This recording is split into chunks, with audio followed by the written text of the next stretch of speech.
course, the little ones for joining us today. Today, I mean, it's a special from Sipping Thoughts for all the book lovers out there. Today, we're going to be talking about Navratri and, of course, the Navdurga with best-selling author who's with us, Nalini Ramachandran. All of you know, of course, the author, and takes a long time to actually write a book. So we're very excited that she's with us. Before we get started, I'd just like to tell you a little bit about Sipping Thoughts. So, Sipping Thoughts is a multi platform media company that was co founded by me. I'm one of the founders of it, and by Meeta Gutgutia. We set it up keeping in mind the tagline Real Women, Real Thoughts. We wanted to create a space for women to be able to share their ideas and create a network of women for women. We reach about 2.5 million women on a monthly basis. Sipping Thoughts is available on Facebook, on Instagram, on YouTube, and of course, our website. But today it's all about Nalini and Nalini Ramachandra's new book. Very, very excited that she's with us and she's sharing this with with us live today. That too in the midst of Navratras. Couldn't be a better time.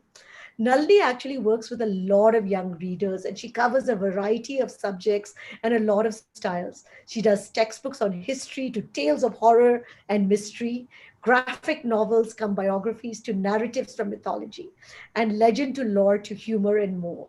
She began writing for children when working with India's only all comic children's magazine, Tinkle, which I think does Amarchit Katha, if I'm right. Is Yes, that? Yes. So yes, I think that's we the know one. it better from the Amarchit Katha series. So she was working with them. Today, her short stories have appeared in anthologies such as Gifts of Teaching, Scary Tale, and Thank God It's Catterday. She is the author of Detective Shaha Sahasa Simha. Oh, Yeah. wow. See, that's a tongue twister even for me. The Case of the Disappearing Books, APJ Abdul Kalam, One Man, Many Missions, which has actually won one of the best Indian children's writing contemporary award in 2019 in the comics graphic category. And for non-fiction children books, she's done Lore of the Land, Storytelling Traditions of India. She also edits a lot of children books and holds workshops on creative writing and storytelling.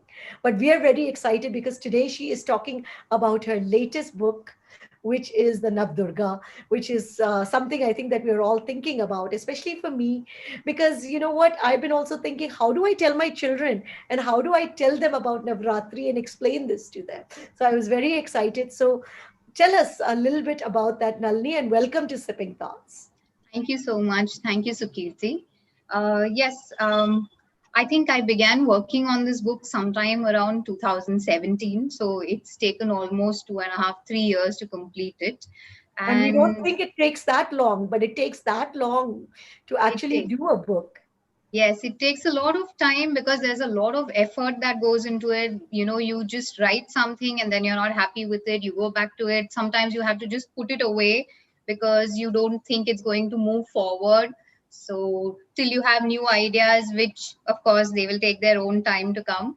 And till then, you put it away and then it comes back to you. And that's when you start writing all over again. So, that's how this book has been written with quite a few breaks in place because it was a tough subject. So, So let's get started. I think all the people are waiting. So with that, I do hand it over to you, Nalini, and I know we've got something exciting planned for us and for the little ones. yes, thank you so much. So, I'll just begin with a quick presentation and it will show you some of the illustrations from the book. So, let's just start. And yeah, is it on the screen? Can you all see it? Yes. Okay, great. Okay, so I'm here to talk about Navratri and Navadurga. Um, most of us know that Navratri is one of the biggest festivals of not just India, but it's celebrated across the world. And the word Navaratri basically comes from two words, which is Nava, meaning nine, and Ratri, which means nights. So it is celebrated for 9 days and 9 nights. And Navadurga are nine special forms of Durga who are celebrated during Navaratri. So um, most of us, uh, one second, one second. Yeah, can you see this? Yes. Okay, great. So we just covered, I mean, I just spoke to you about what Navratri is, but while doing research for the book, I realized that there's not just one or two, but Navratri is celebrated almost 5 times in a year. And two of these are the most important ones. There is one which is called Chaitra Navratri, which is celebrated in March, April, and that is celebrated sometime around the new year according to the Hindu calendar. So a lot of harvest festivals and new year for a lot of communities are celebrated around that time. Mahanavratri is what we are celebrating right now. Mahanavratri obviously means the big Navratri or the grand Navratri, which I think you can see from the scale at which it is, celebrated throughout year on year. Just that I know this year is going to be slightly different. But a lot of people think Navratri is only about Durga, but it's actually about the Navadurga. So on each of the 9 days and 9 nights, one special form or one special avatar of Durga is celebrated. And I'm just going to introduce these 9 special avatars to you. Okay. So right in the beginning, you have Shailaputri on the left corner. She is the princess and she is the daughter of the king of the Himalayas. On the second day, we celebrate Brahmacharini. She is someone who has given up her royal life and she has gone and sat somewhere high up in the mountains, and all she does is meditate, meditate, meditate. On the third day, we celebrate Chandraghanta. She is the goddess who is actually a bride, but on the day of her wedding, she was a little upset by a few things that happened. So that is the form we celebrate on the third day. On the fourth day, we celebrate Kushmanda. She is the goddess who lives in the sun. On the fifth day, Skandamata. She is the mother of the god of war, Skanda. As you can see, Skanda is not some muscular, someone strapping and tall. He is a very young child, but he is celebrated as the god of war. On the sixth day, we have Katyayani, which is today. She is someone who fought the Ashura Mahisha. On the seventh day, we have Kalratri. She is someone who fought the Asuras Shumbha, Nishumbha and Rakta Bij. On the eighth day, we have Mahagauri. She lives among nature. And on the ninth day, we have Siddhidatri, who is known because she can bestow supernatural powers on people who worship her. So these are the Navadurga, and on each day we have, it is dedicated to one of these special forms. So Navratri is not just about these grand pandals and music and dance. It is, of course, about all of that, but it's also about the stories of these 9 goddesses. And since the spirit of Navratri is to tell stories, that's what I'm going to do. I'm going to tell you the story of Kushmanda, the goddess who lived in the sun. So let me just begin with that. Long, long ago, before anything at all existed, there was just complete darkness. And in this darkness, there was a huge, you can say a sphere, a dark black sphere that existed. And of course, nobody could see it because it was anyway dark all around. And in this darkness, the sphere lived in complete loneliness till one fine day, it saw a particular globe of light coming, whizzing past here and there. And once he saw this dot of light, he felt very happy and he said, oh my God, there's so much meaning and there's so much joy in light. I want this light to stay with me, within me. And so he knew that this dot of light was none other than the all-powerful goddess Adi Shakti. And he prayed to her and he said, oh, powerful goddess, will you please come and live within me? So Adi Shakti thought about it for a while and she said, okay, let's give it a try. And that's how she went and lived in this dark sphere. And the moment she went and lived inside that, she flashed a big smile. And the moment she smiled, there was light everywhere. And At that time, the dark sphere said, "Look, goddess, it's magical. My whole sphere reflects and spreads the light from your smile." "Yes, a universe is born," the goddess said. "These are planets. There are the moons. In this vast space, galaxies abound. See these stars all around?" Kushmanda revealed, still smiling and not moving her lips even when talking. "And you in the center," she told the dark sphere, "giving them light and energy now, are the sun. This is your solar system." And that is how Kushmanda created the entire universe and gave meaning and light to the sun with just a flash of her smile. So that was the story that I wanted to narrate. I hope you enjoyed it. But stories are just one part of Navratri. There is much more that you need to do. And there are different ways in which you can enjoy it. So this is something that children and parents can do together. Kids, please ask your parents to tell you as many stories as possible. Every day they should tell you one story. And parents, please go back to your olden times. Think of what your grandparents must have told you. Think of what the stories were. Just keep your kids, just tell them these stories, because somewhere they get lost otherwise. And that is a part of us, the way we have evolved, that will just go somewhere all hidden into the darkness. And if the story of Kushmanda is about coming from darkness to light, I think that should be the purpose of storytelling also. You bring the entire culture and entire generation from darkness to light. So what else is Navratri about? Obviously, it's about a lot of customs. Kids, you must be seeing your parents doing these small, small things, lighting a lamp, diya somewhere, and then you have, something like a pot that they keep. They light a lamp inside the pot. Ask questions. What is this? Why is this happening? Why are you doing these things? And parents, please involve your kids in all these rituals, customs. Explain these things to them. What you see here on the slide right now is a custom called Ghata Sthapana. A lot of people install this earthen pot on the first day of Navratri, and 7 or 9 types of seeds are sown on the first day. This is a way to invite the goddess into your homes for the next 9 days. So everything has meaning to it.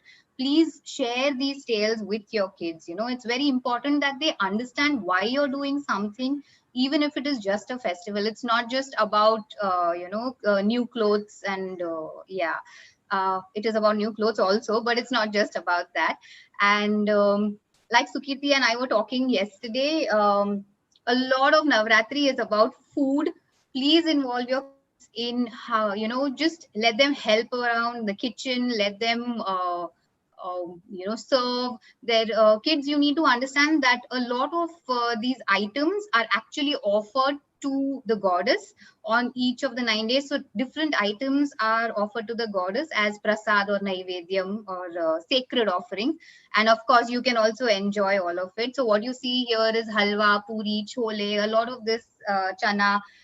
They are all special items made during Kanya Puja. Kanya Puja is when 9 little girls are invited by neighbors, and they are worshipped because they are seen as the 9 forms of the goddess, the Navadurga. So that is the reason why you get invited by your neighbors, and you get gifts and you get fed and people pray to you and all of that happens. So yeah. Mold, paint, create. Navratri is about art as much as it is about anything else. If you will see, all around people make clay idols. Entire families get together and they make clothes for the goddess's idol. They make a lot of, so they paint these idols. Then you have doll decorations. Steps are arranged. So there is something called Golu in South India, especially in Tamil Nadu, where on different steps you have different idols that are placed, and each step basically tells the story of one particular mythological incident or episode. So a lot of these are connected to Navadurga and they are connected to Navaratri. So art is very important. Make garlands, decorate your goddess, decorate the idol, make rangoli, so many things. It's a lot of fun, and get your whole family involved in this. And kids, if your parents are not teaching you these things, it's okay. A lot of these things are available online. You can learn it on your own. Maybe you should teach your parents also then. Okay. And yeah, this is especially for parents. Navratri definitely means the most important things that we know, Dandiya, Garba. Yes, we know that, but it is much, much more. A lot of the states and union territories celebrate Navratri in their own special ways. So what you're seeing on the screen right now is a celebration that happens during Navratri and Dasara only at a place called Jezuri in Maharashtra. And what is the highlight of this whole celebration? It is a sword lifting competition. And the sword is not like any other, paper se banaya hua, aluminium se banaya hua. It is a proper sword made of metal and it weighs around 42 kgs. So imagine that's almost like an entire chair or something like that, and you have to lift it with one hand, and whoever holds it for the longest time is considered the winner. So, you have a lot of these fun competitions happening all around the country during Navratri. Yeah. Yes, Navratri is about dance. So there's no point. I know this year is going to be very different. If you're not going to be able to go out and, enjoy and perform Garba, that's okay. Have a virtual dance party, organize it with your friends, get the music on, and choose your best favorite songs, dress up in your most favorite chanya choli, and just have a blast. Okay, just because you're at home doesn't mean you don't have to celebrate it. Have a blast. And yeah, this is again important. A lot of these pandals, I know you cannot really go and visit them outside this time, but they are making these the darshan or whatever, the whole display available online. So just ask your parents to help you with whatever, if there is some ticketing involved, because that is where you get to see how a lot of people have decorated entire mandaps and how the goddess is made, because you can see a lot of potters would have spent a lot of time, months in fact, creating these huge idols.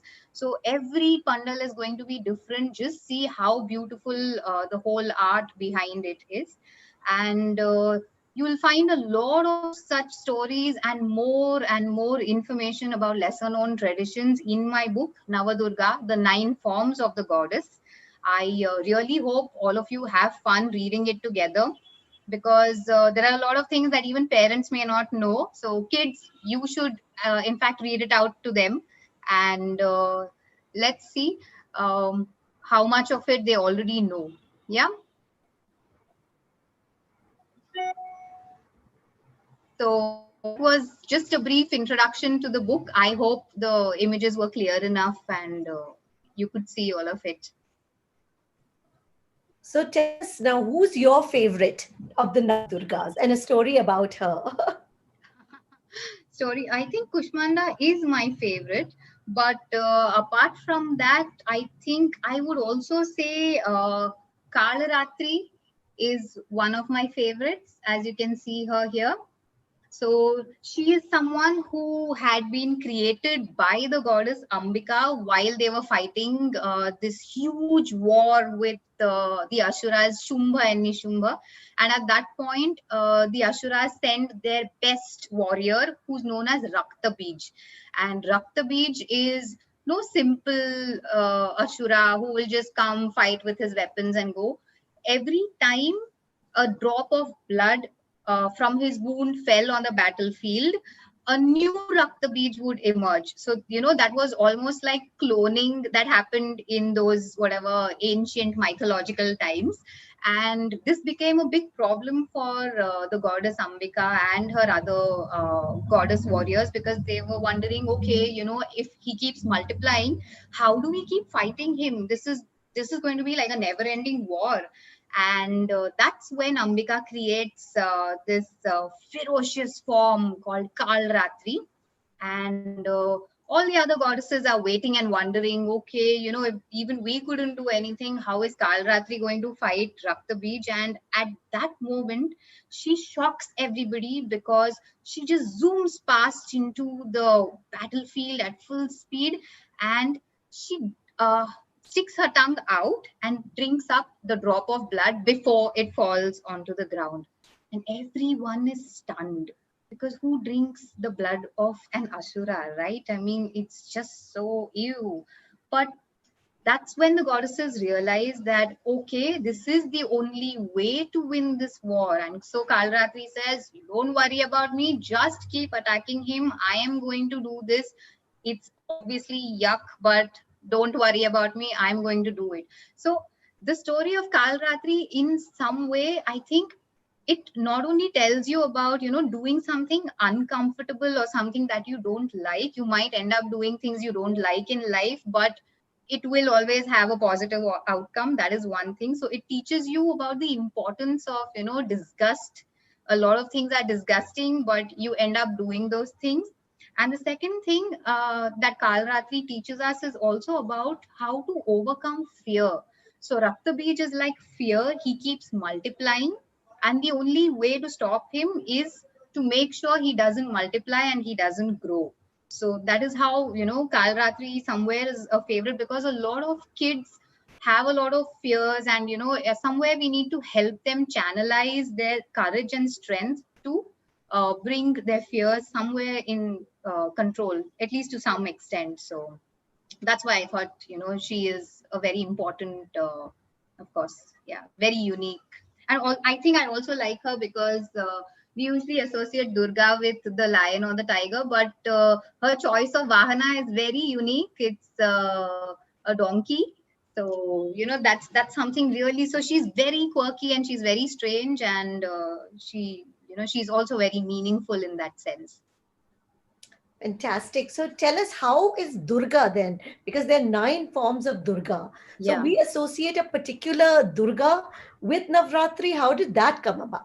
So Durga is the warrior form of Adi Shakti. Adi Shakti is the most powerful Can you goddess. show But us the Adi Shakti? Which one? so Yes. yeah, so Adi Shakti does not have a form, but that is why I told you the story of Kushmanda, because Adi Shakti becomes Kushmanda when she comes to live in the sun. So Adi Shakti always appears in the form of a glowing light whenever she appears.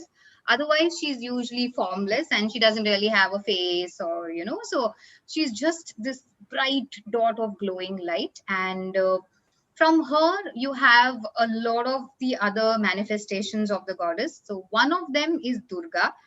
The story of Durga is also very interesting. So long ago there was this Ashura called Durga Masur, and he created havoc, and he made sure that the sages and the gods, none of them could complete their duties on a daily basis. They couldn't pray, they couldn't go about their daily work. And when that happened, the gods started losing all their powers.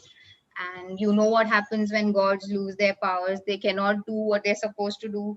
So, for example, Indra and Varuna, who were in charge of creating lightning and thunder and rain, they just couldn't do it because they didn't have the powers to create it. And the moment that happened on Prithvi Lok, which is what we call Earth, there was this famine. No water, no plants, no vegetation, no food. So how will people survive? So what do people do when they're in distress? All they could think of was pray to the gods. And when they did that, the gods in turn, who had no powers, went back and said, okay, Adi Shakti, you have to help us, because people are powerless. They are praying to us. We are also powerless. We have no option but to pray to you. Please take a unique form, come to Prithvi Lok and help these people. So Adi Shakti takes on the form of the moment she sees the plight in which the human beings are, she is filled with a lot of compassion, and she feels very sad because it was in a very piteous state. People were just not able to do anything. It was completely dry, the rivers were dry, everything was dry. And so she takes on the form of this goddess called Shatakshi. Shatakshi basically means the one with 100 eyes. Shat is 100 and Aksh is the eyes. And she takes on the form of Shatakshi, and she has 100 eyes all over her.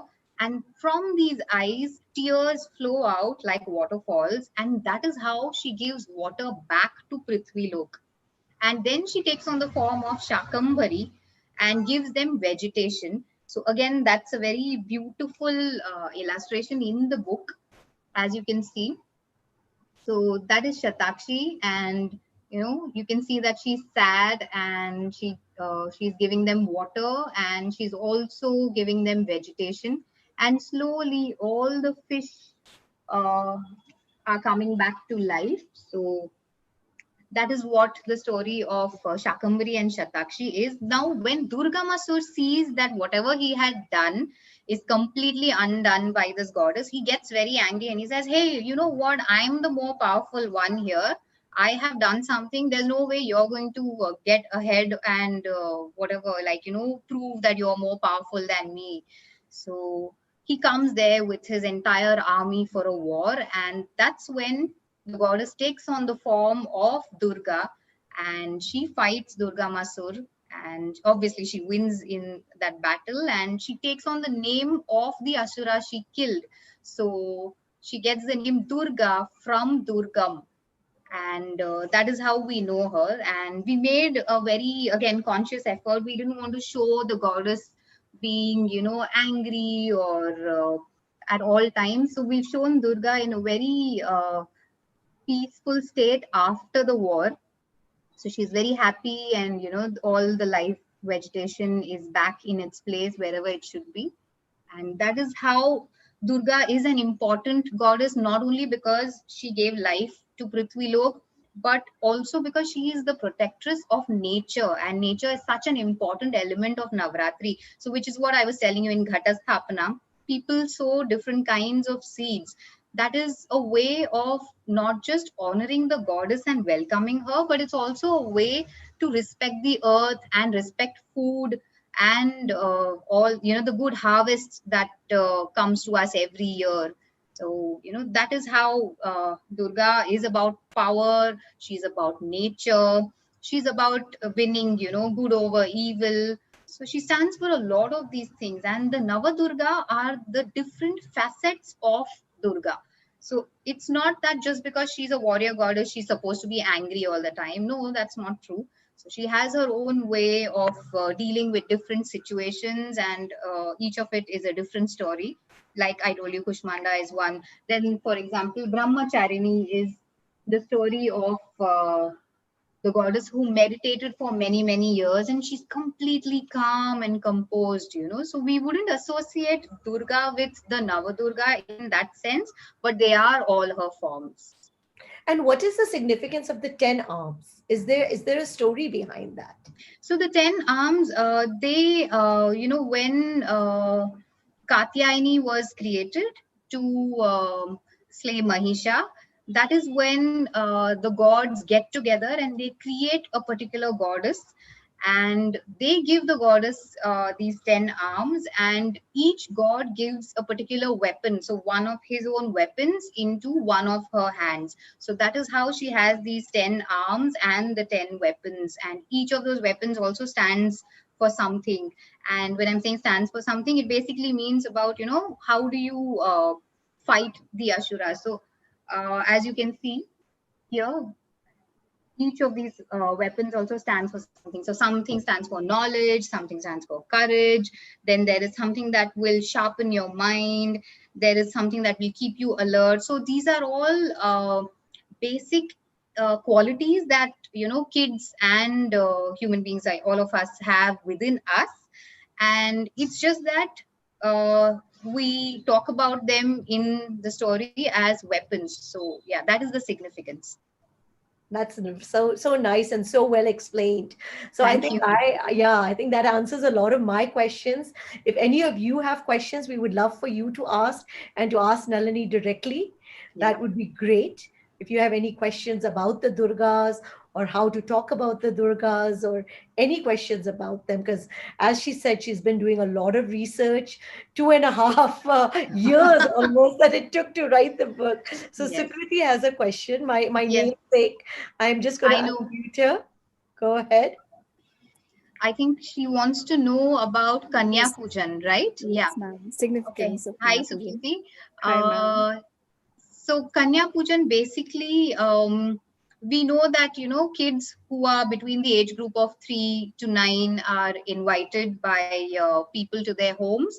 They are usually worshipped, and they are fed a lot of yummy delicacies, and they're also given gifts. So the significance is that to a lot of people, these 9 kids who are invited home are one. So they stand for each of the 9 forms of the goddess. So they represent the Navadurga, and that is why the moment you worship them and you feed these 9 children, it is equal to feeding the goddess and welcoming her into your homes. And it is also a way of gifting back to goddess, because whatever you have is from the goddess. So the food that you have comes from the goddess, the harvest, all of that nature. And it's just your way of thanking the goddess through these children. And children are usually seen as representatives of the goddess, and the divine themselves. So, and it's also a way, especially girl children. Why girl children? It's also a way to talk to girls about girl power, and talk about just like the Navadurga have led their lives courageously. As you grow up, you will also face difficult situations, and you have to face them courageously. And of course, the Navadurga and their qualities will help you overcome difficulties at each and every stage. So, in short, that is the significance of Kanya Pujan. Thank you so much, ma'am. Thank you. Thank you. I don't see any more questions coming in. I would request one last story and one last takeaway before we sign off for today. Okay, maybe I should tell you about Siddhidatri then, because that would be an interesting story. So, since we spoke about Kushmanda, Kushmanda is also the goddess who creates the trinity, of Brahma, Vishnu, and Shiva. She's also the goddess who creates Mahasaraswati, Mahalakshmi, and Mahakali. So, the moment Shiva was created, he had this wish. He said, okay, now that I am in this universe, I want to be a perfect god. But to become a perfect god, he realized that he needed specific powers, 8 kinds of special powers known as the Ashtasiddhis. And so he prays to Adi Shakti, and he says, okay, thank you for bringing me into this world, goddess, but please help me become a perfect god, and bestow me with the Ashtasiddhis. And so he prays, and finally Adi Shakti is very happy with his prayers and meditation, and she emerges in the form of Siddhidatri, the goddess, but she emerges from the left side of Shiva himself. So now Shiva, then in that particular avatar, he has his own body on the right, and Siddhidatri's form on the left. And that is why in this particular form, he's called Ardhanarishwar. So Ardha basically means half, Nar is man, and Ishwar is God. So the God who is half man, because the other half is of course goddess Siddhidatri. And by emerging on his left, she makes him a perfect god. So it's also about the balance of the universe, like we say yin and yang, the male and female. There is a balance because both are equal. So through Ardhanarishwar, Siddhidatri also tries to show us that, this gender equality, that is the concept that comes through. And again, she's a favorite in terms of artwork in my book, because this is how we have represented or shown Siddhidatri. we don't see goddesses who are very on the healthier side, because if you will look at a lot of temple artwork or even ancient books, sacred books, goddesses are very slender, and they do follow a particular art dimension that so that has been followed for years. But with this book we thought that okay, we really have to go ahead and break stereotypes. It is very important to do that, because if kids cannot relate to what they see in the book, then it is going to be very difficult. So if there are kids who are on the healthier side and they see only slender goddesses, then it's not going to help them. So we have kept a lot of such factors also in mind while working on this book and creating all these avatars. Now, one last question, because Yes. now if this Adi Shakti created the world, so the woman was the creator. Yes, she is. And So that this is, is a real girl yes, power. exactly. So what happens I'd is like you to tell about that when we end for today.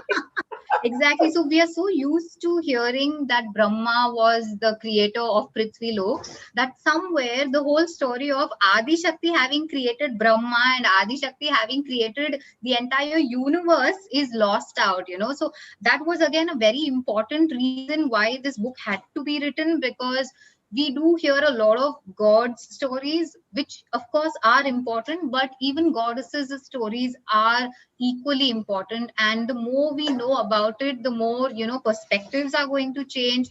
The whole narrative will change, because till now if you're going to say, oh, Brahma is the one who created it, but suddenly you look at this particular story and you realize, oh, Adi Shakti is the one who created At everything. least that's what I took away. Yes, exactly. Yeah, That exactly. it was a girl that created it, It or a is, it is. woman. Yeah, it is. Well, Yeah. thank you. Thank you for those beautiful stories and the beautiful way that you've explained it to us. Any Thank last you. things that you would like to tell us, or tell the young ones before we say good night for today? Uh, so I think most of whatever I had to say has been pretty evident through the stories themselves. Just keep narrating stories, keep asking questions. Uh, it's, culture is a very difficult concept, and mythology is a more difficult concept. But, just keep asking questions. Parents, please explain things to kids, because somewhere they need to understand why they are doing things. And again, a lot of people might also have this question, oh, because it is Navadurga and because it is Kanya Pujan and goddesses, is this a book only for girls? No, that's not true at all. It is a book that is equally important for boys as well, because if you are going to pick qualities from gods, definitely I'm sure even the boys will pick important qualities from the goddess. So that is something that a lot of parents should keep in mind, that that the books don't really have gender. It's just about the content and the stories that that is the significance.